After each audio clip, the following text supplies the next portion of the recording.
오늘 8월 첫째 주일 우리에게 주신 하나님 말씀은 여호수아 17장 1절에서 마지막 18절까지 말씀을 한 절씩 교독하여 읽겠습니다. 1절입니다.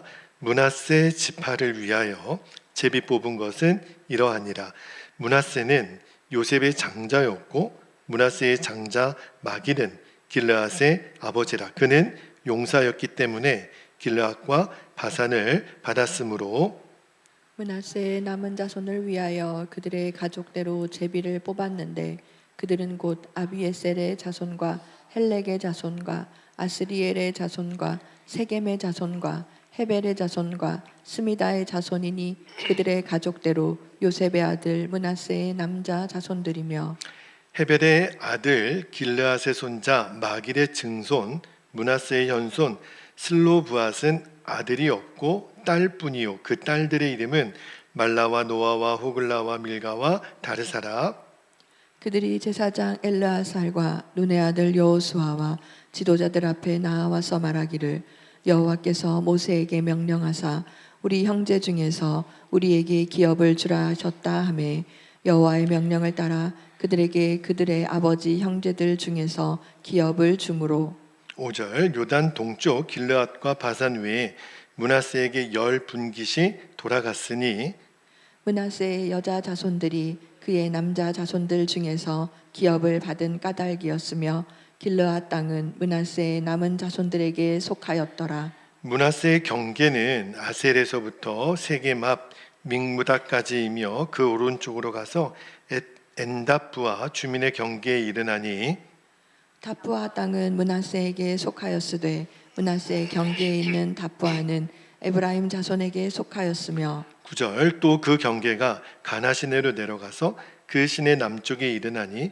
므낫세의 성읍 중에 이 성읍들은 에브라임에게 속하였으며 므낫세의 경계는 그 시내 북쪽이요 그 끝은 바다이며 남쪽으로는 에브라임에 속하였고 북쪽으로는 므낫세에 속하였고 바다가 그 경계가 되었으며 그들의 땅은 북쪽은 아셀에 이르고 동쪽은 이사갈에 이르렀으며 이사갈과 아셀에도 므낫세의 소유가 있으니 곧 벳스안과 그 마을들과 이블르암과 그 마을들과 돌의 주민과 그 마을들이요 또 엔돌 주민과 그 마을들과 다낙 주민과 그 마을들과 무기또 주민과 그 마을들 세 언덕 지역이라.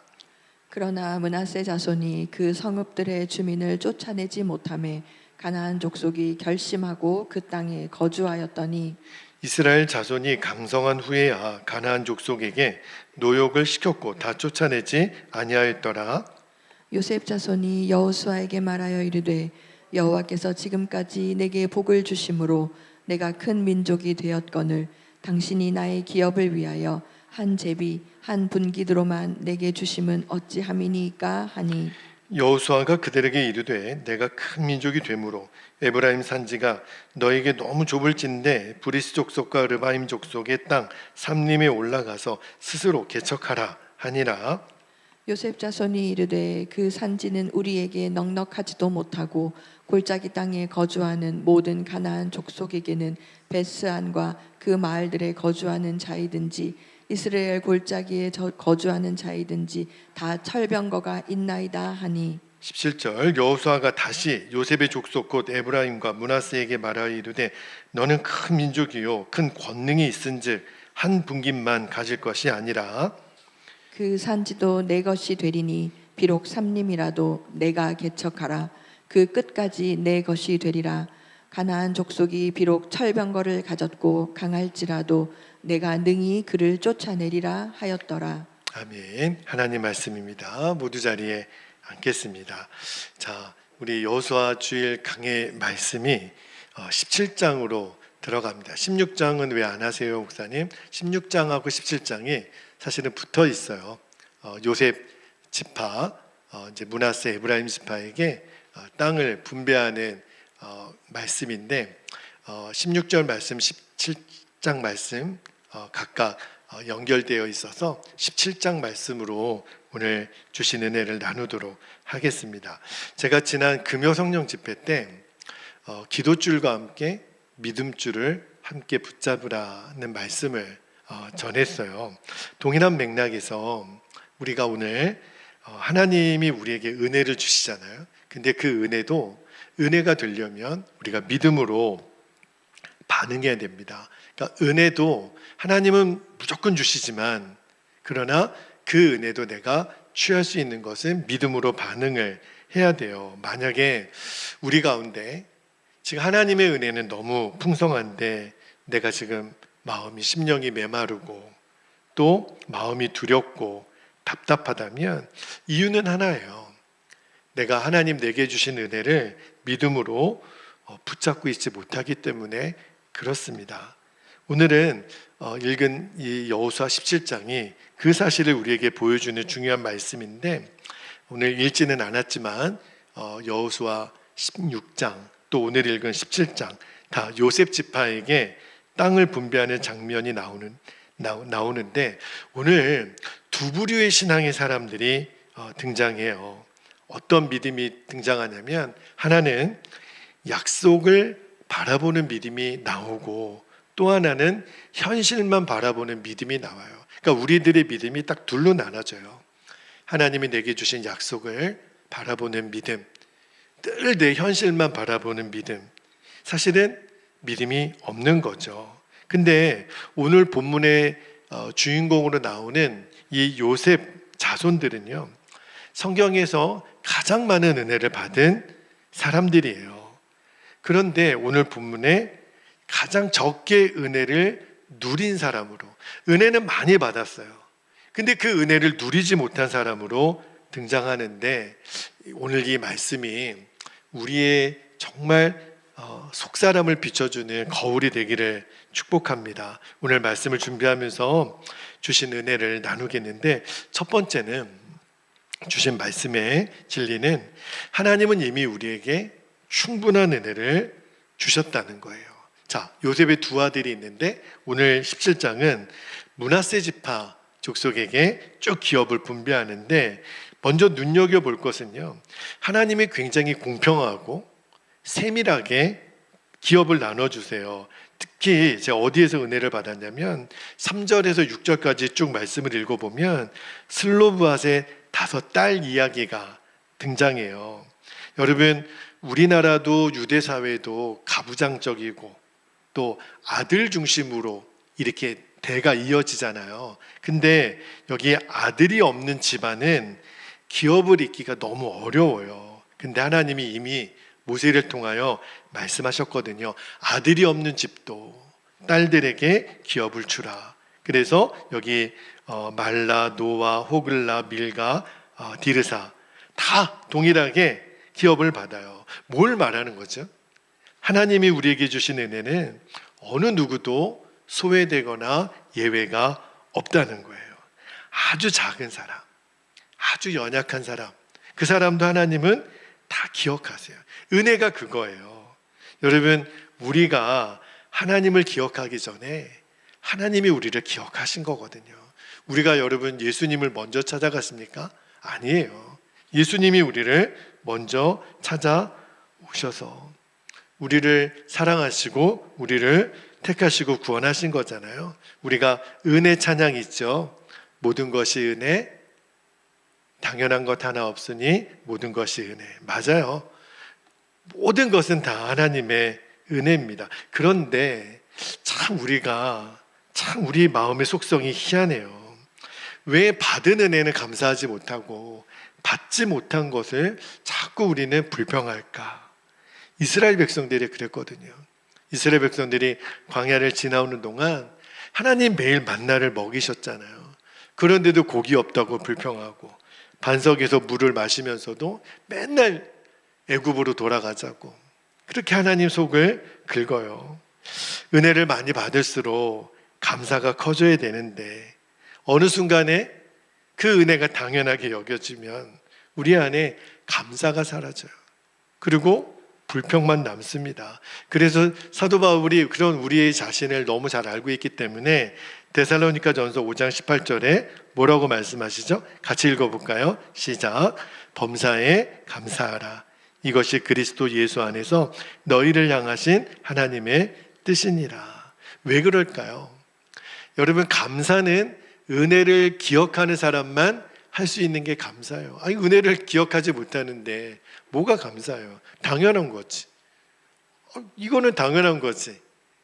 그 순간 내가 은혜를 잃어버린 사람이 되었다는 뜻이에요. 자, 오늘 본문에 더 놀라운 은혜가 있는 거죠. 여러분, 므낫세가 누구죠? 요셉의 장남이에요. 원래 요셉은 12아들이 있었잖아요. 그러니까 야곱에게 12아들이 있었잖아요. 그런데 요셉은 그 두 아들, 요셉 지파가 따로 있지 않고요. 두 아들 에브라임과 므낫세가 각각 한 지파가 돼요. 그 두 몫을 받은 거죠. 게다가 므낫세 반 지파는 이미 요단 동편에서 기업을 받았으니까, 그러니까 요셉의 지파는 거의 세 몫을 받은 거나 마찬가지예요. 그러니까 다른 지파보다 야곱의 12아들 중에 요셉 지파가 받은 은혜가 훨씬 크죠. 어떻게 이런 은혜를 받았죠? 그 조상 요셉 때문에 그래요. 우리가 창세기 강의할 때 요셉이 어떤 사람인지는 이미 너무 잘 알고 있기 때문에, 그렇죠? 근데 저는 이 요셉을 읽으면서 오늘 이 본문에 요셉 후손들이 세 몫을 받는 것을 보면서 이게 바로 믿음의 부모님들이 물려준 믿음의 열매라는 생각이 들어요. 그래서 우리 부모된 우리 성도님들에게 부탁합니다.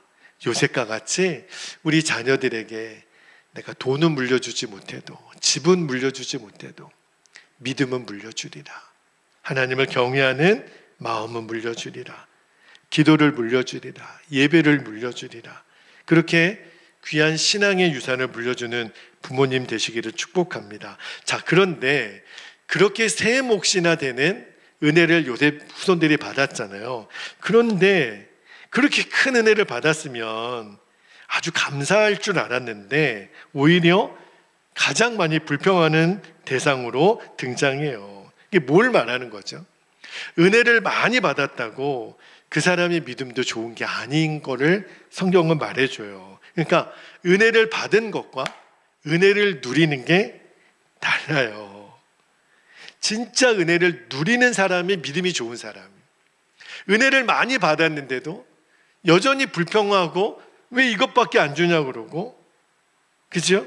그러니까 믿음이 없으면 이미 내게 들려있는 축복도 축복으로 여기지 못하거든요. 이게 오늘 성경이 우리에게 전해주시고 난 첫 번째 핵심이에요. 자, 두 번째입니다. 그래서 믿음이 없으면 은혜를 받아도요, 자꾸 우리가 현실만 보게 된다는 말씀을 좀 나눠볼게요. 자, 오늘 그렇게 세 몫이나 받게 되는 요셉 지파의 축복을 이야기하는데 얼마나 세밀하게 하나님이 은혜를 주셨습니까? 근데 12절부터 보면 분위기가 확 바뀌어요.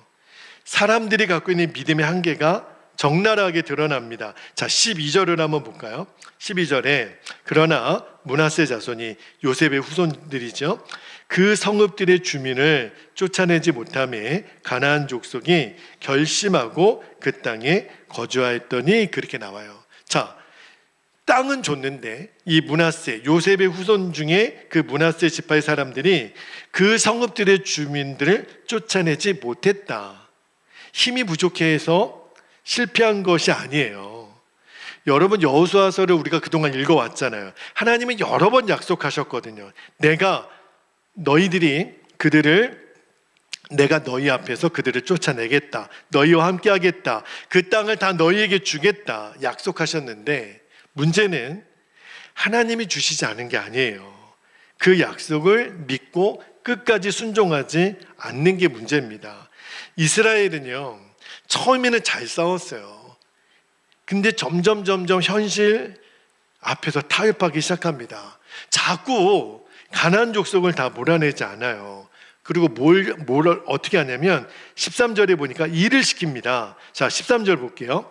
이스라엘 자손이 강성한 후에야 가나안 족속에게 노역을 시켰고 다 쫓아내지 아니하였더라. 이게 뭐예요? 아니, 우리가 그 땅을 점령했으면 뭘 굳이 몰아냅니까? 적당히 그들을 데려다가 종으로 삼고 일시키면 누이 좋고 매부 좋고 다 좋은 거 아닙니까? 손해가 없다고 생각한 거죠. 그런데 하나님은 그렇게 말씀하지 않으셨어요. 하나님은 노역시키라고 말씀하신 적이 없어요. 무조건 쫓아내라. 성경은 일관되게 말하잖아요. 부분 순종은 순종이 아니라는 거예요. 99% 순종도 엄밀히 말하면 불순종입니다. 그러니까 14절부터 보니까 요셉 자손이 이제 여호수아를 찾아와서 뭐라고 말하냐면, 자 14절 볼게요. 요셉 자손이 여호수아에게 말하여 이르되 여호와께서 지금까지 내게 복을 주심으로 내가 큰 민족이 되었거늘. 그러면 그냥 감사하면 되잖아요. 그런데 뭐라 그러냐면, 당신이 나의 기업을 위하여 한 제비 한 분깃으로만 내게 주심은 어찌함이니까 하니. 여러분, 이 요셉 자손의 말을 잘 들어보면 앞뒤가 안 맞아요. 아니, 큰 민족이 됐다면서요. 그러면 감사하면 되잖아요. 근데 여전히 우리가 받은 것이 한 몫밖에 안 주면 이게 불공평하지 않느냐. 한 제비 한 분깃만으로 주신 게 이게 불평을 하고 있는 거예요. 여러분, 이상하죠? 아니, 많은 기업을 받았으면 감사해야 정상인데 불평이 더 커져요. 왜 그럴까요? 이 인간이에요. 사람은 받은 은혜보다 지금 내 손에 없는 것에 마음을 빼앗기기가 쉬운 존재라는 거예요. 그러니까 감사가 사라지니까 불평이 시작되는 거예요. 없음을 바라보는 사람은 평생 부족하죠. 거미처럼 다오다오 부족하다고. 그러나 있음을 바라보는 사람은 항상 감사합니다. 뭐의 차이죠? 믿음의 차이예요. 여러분은 어떤 부류에 속해 계신가요? 자, 그러니까 여호수아가 마음이 얼마나 답답하겠어요. 아니, 자기들 입으로도 큰 민족이 됐다고 하면서, 큰 은혜를 받았다고 하면서도 여전히 부족하다고, 여전히 우리는 적게 받았다고 불평하면, 이걸 참 어떡하나. 그래서 여호수아가 뭐라고 해결책을 제시하냐면 15절을 볼게요. 15절에 보니까 여호수아가 그들에게 이르되 너가 큰 민족이 되므로 에브라임 산지가 너에게 너무 좁을진데 브리스 족속과 르바임 족속의 땅 삼림에 올라가서 뭐라고 얘기해요? 스스로 개척하라. 너무너무 현실적인 조언을 해요. 아니, 삼림을 개간하면 되잖아.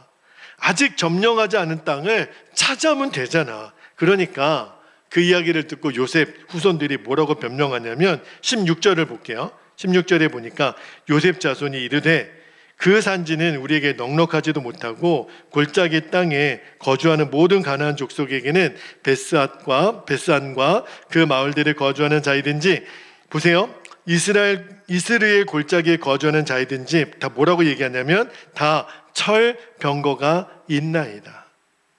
못 가겠다는 거예요. 개척 못 하겠다는 거예요. 왜? 그곳에는 철병거가 있으니까. 그러니까 이 한마디에 요셉 후손들의 믿음이 드러나는 거죠. 이들은 하나님보다 그 가나안 족속들이 갖고 있는 철병거가 더 큰 거예요. 물론 철병거 엄청난 무기죠. 그러니까 지금으로 치면 활과 창 들고 나가서 탱크하고 싸우는 거 게임이 안 되겠죠? 그런 이야기처럼 들려요. 그런데 성경이 말하는 이들의 진짜 문제는 뭐죠? 철병거가 아니라 이 요셉의 자손들은 하나님을 바라보는 눈이 없어요. 아마 지금 이 요셉 자손의 이야기가 공감이 되시는 분들이 계실지 모르겠어요. 목사님, 제 현실을 보면 저 너무 힘들어요. 저 철병거 저 감당 못해요. 아마 여러분의 현실 속에서도 가나안 족속이 갖고 있는 철병거를 바라보면서 이게 내 한계예요. 나 뭐 한 발자국도 앞으로 못 가요. 자, 주님이 오늘 여호수아의 입술을 통해서 우리에게 말씀하시는 거예요. 철병거를 보지 말고 나를 바라봐. 여러분, 믿음은 문제를 무시하는 게 아니라 문제보다 더 크신 하나님을 보라는 거예요. 자, 이 대목이요. 여호수아를 읽으면서 우리가 쭉 제가 은혜를 받았던 등장했던 갈렙 있죠. 갈렙과 요셉 지파의 시각의 차이예요. 갈렙도요. 거인 봤죠. 헤브론 땅에 아낙 자손 여전히 있었죠. 그러나 갈렙은 뭐라고 얘기했죠? 하나님이 나와 함께 계시면 이 산지를 지금 내게 주소서. 이게 갈렙의 믿음이었어요. 근데 요셉 지파는 뭐라고 얘기해요? 철병거가 있으니까 우리는 못 들어갑니다. 불평만 하고 있는 거예요. 그러니까 믿음은 환경의 차이가 아니더라고요. 똑같은 걸 보면서도 내가 무엇을 바라보고 있느냐, 시선의 차이예요. 내가 뭘 보느냐에 따라서 믿음이 결정되거든요. 그러니까 여호수아가 마지막으로 요셉 자손에게 단호하게 선언합니다. 17절 18절 한번 읽어볼게요. 여호수아가 다시 요셉의 족속 곧 에브라임과 므낫세에게 말하여 이르되, 이제 모든 요셉 후손들에게 말하는 거예요. 너는 큰 민족이요, 지금 세 분깃을 받은 민족이 있잖아요. 큰 권능이 있은즉 한 분깃만 가질 것이 아니라 18절에 그 산지도 너희 것이 되리니 비록 삼림이라도 너가 개척하라. 그 끝까지 너희 것이 되리라. 가나안 족속이 비록 철병거를 가졌고 강할지라도 내가 능히 그를 쫓아내리라 하였더라. 여러분, 이거는 여호수아가 알고 욕심도 그만 좀 부려 그냥 가 이렇게 빈말로 말한 게 아니에요. 여호수아는 알았죠. 자기가 살면서 모세의 뒤를 이어서 그동안 여리고를 무너뜨리고 아이성도 무너뜨리고 요단강이 갈라지고 그 모든 일을 하신 분이 하나님이신 것을 알았기 때문에 요셉 후손들에게 여러분, 철병거 두려워하지 말고 그것들이 하나님의 능력 앞에서는 아무것도 아닌 것을 내가 본 바요 들은 바요 경험봐라. 가십시오. 여러분들이 개척하십시오. 지금 그렇게 얘기하는 거예요. 왜? 철병거가 하나님 앞에서는 아무것도 아니니까. 세 번째, 그래서 하나님이 우리에게 여전히 철병거 앞에도 두려워하는 우리에게 주시는 은혜를 나눌게요. 세 번째는요, 하나님은 우리에게 없는 믿음을 책망하시기보다 믿음을 주시는 분이심을 좀 나눌게요. 아마 여러분도 답답하실 거예요. 목사님, 철병거가 아예 없으면 좋잖아요. 철병거가 앞에 있는데 내가 믿음 없다고만 말씀하시면 저 너무 힘들어요. 아마 여러분 이렇게 말씀하고 싶은 분들이 계실지 모르겠어요. 근데 오늘 말씀을 묵상하다가 제가 참 감사했던 게 뭐냐면, 성경은 요셉 지파에 대하여 미워하지 않아요. 그들의 불평, 그들의 두려움, 그들의 계산 다 있는 그대로 보여줘요. 이유는 하나님이 그들을 버리신 게 아니에요.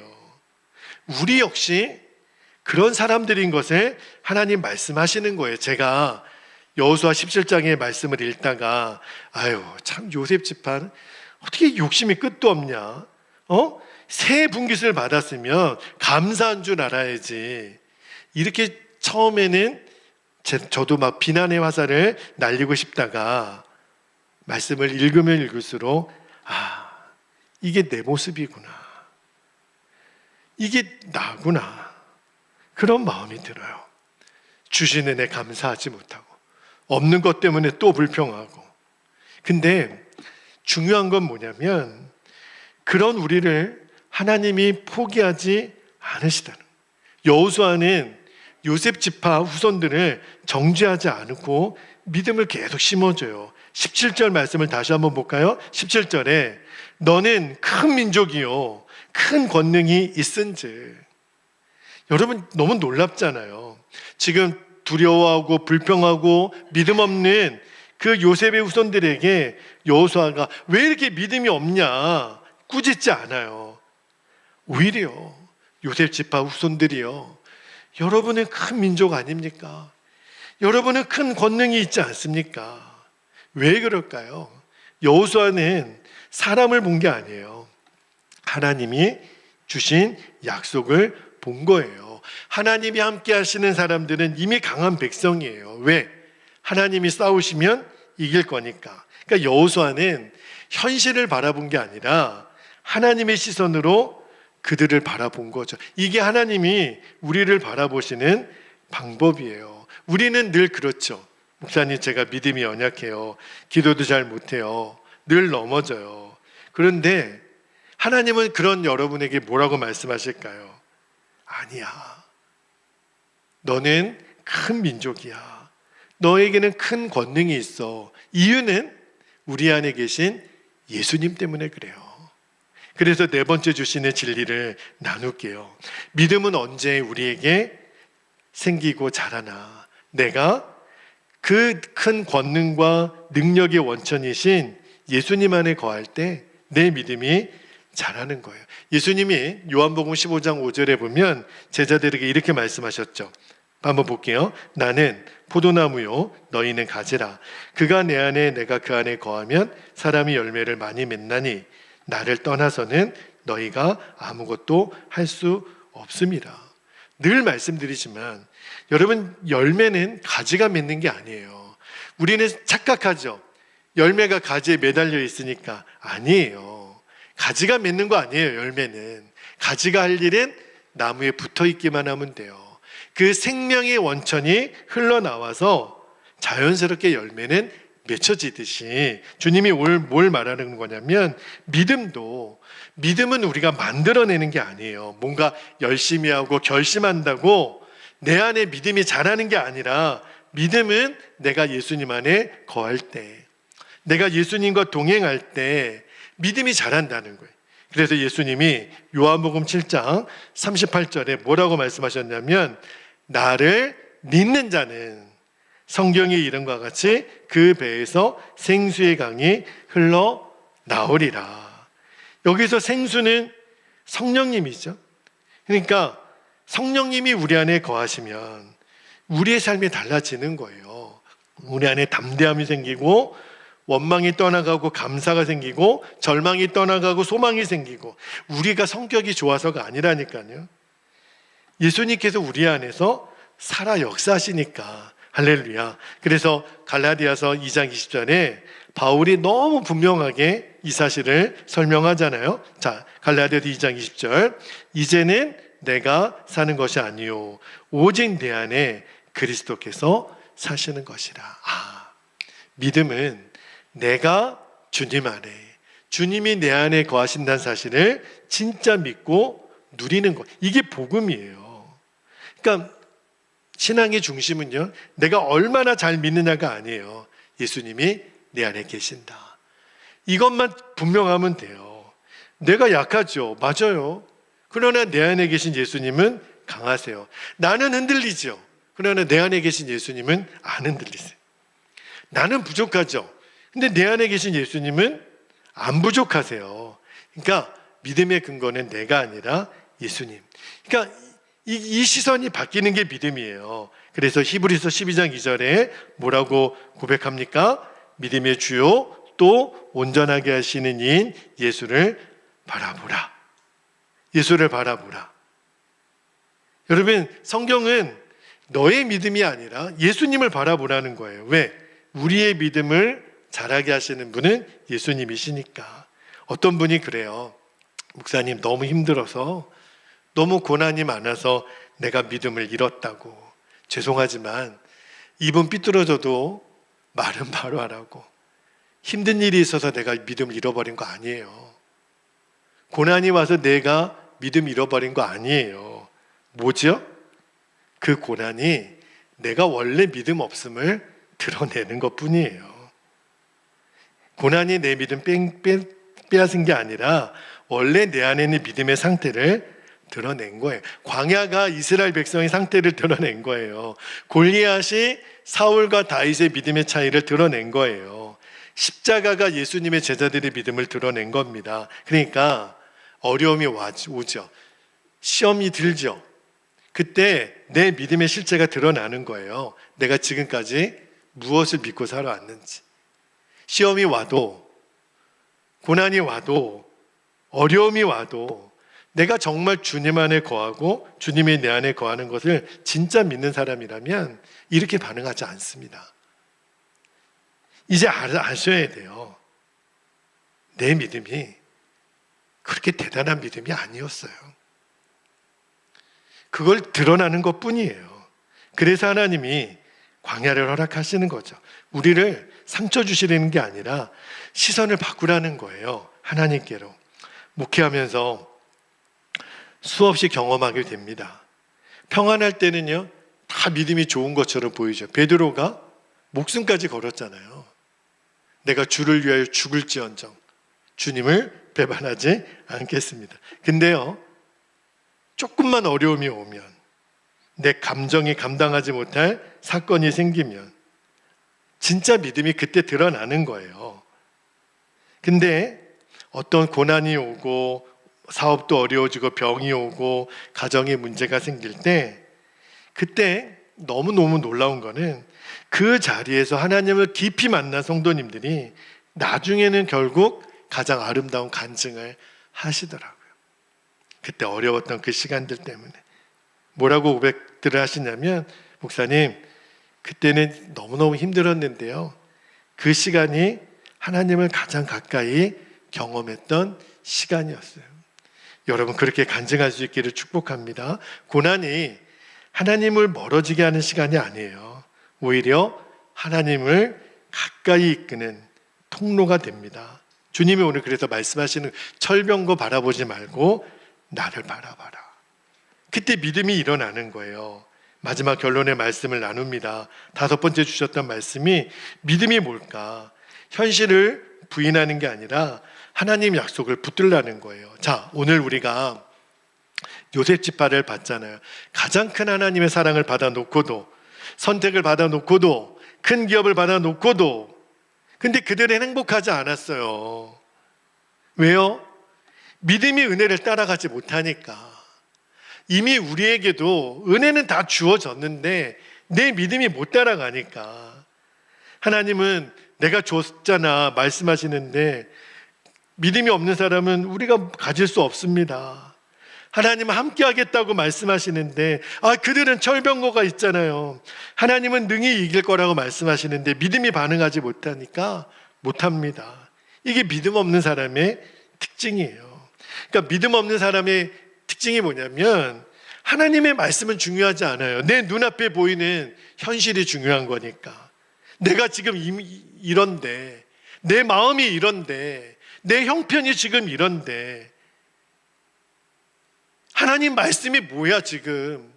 결국은 내 믿음 없는 실체가 드러나는 것 뿐이에요. 근데 믿음의 사람은 다릅니다.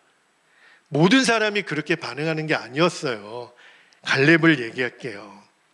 갈렙이 현실을 몰랐을까요? 헤브론의 거인들을 갈렙이 안 봤을까요? 이미 가데스 바네아에서 정탐꾼이었을 때 봤어요. 견고한 석, 아낙 자손들 다 봤어요. 나이도 많았어요. 85세. 그런데 갈렙이 뭐라고 얘기하죠? 여호수아 14장 12절에 한번 볼까요? 여호와께서 나와 함께 하시면 내가 능히 그 땅을 뭐하리라? 차지하리이다. 여러분, 갈렙이 믿는 하나님과 여러분이 믿는 하나님이 다른 하나님입니까? 갈렙과 함께 하신 하나님이 여러분과 함께 하신 하나님과 다른 하나님이십니까? 아니에요. 근데 왜 이렇게 믿음의 반응이 다른 거죠? 갈렙은 알았죠. 내 능력하고는 상관없는 거예요. 내 형편하고 상관없는 거예요. 하나님의 약속을 믿는가, 그 차이예요. 저는 이 믿음을 우리가 회복하기를 축복합니다. 믿음이 뭐예요? 하나님 그분을 크게 보는 거예요. 홍해도 그대로 있었고 여리고도 그대로 있었고 골리앗도 그대로 있었죠. 그러나 하나님이 함께 하시니까 그딴 것들이 아무것도 아닌 거. 우리의 삶도 그래요.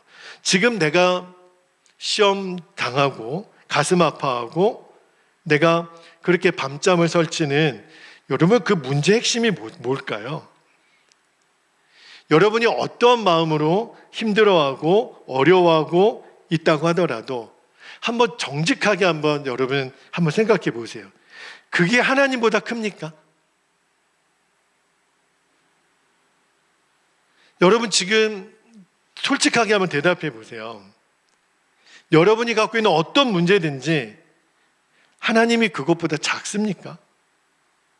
하나님이 왜 여호수아를 통해서 오늘 우리에게 말씀하시는 거냐면, 너희들이 바라볼 게 철병거가 아니라는 거예요. 나를 안 바라보니까, 하나님을 바라보지 않으니까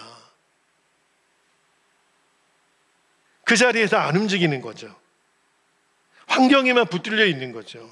문제에만 매몰되어 있는 거죠. 여러분, 우리가 바라봐야 될 대상이 바뀌어야 돼요. 성령 집회 때도 말씀드렸지만 내 믿음이 작은 믿음이어도 믿음을 써야 됩니다. 여러분, 목사님 저 믿음이 약해요. 맞아요. 우리 다 약해요.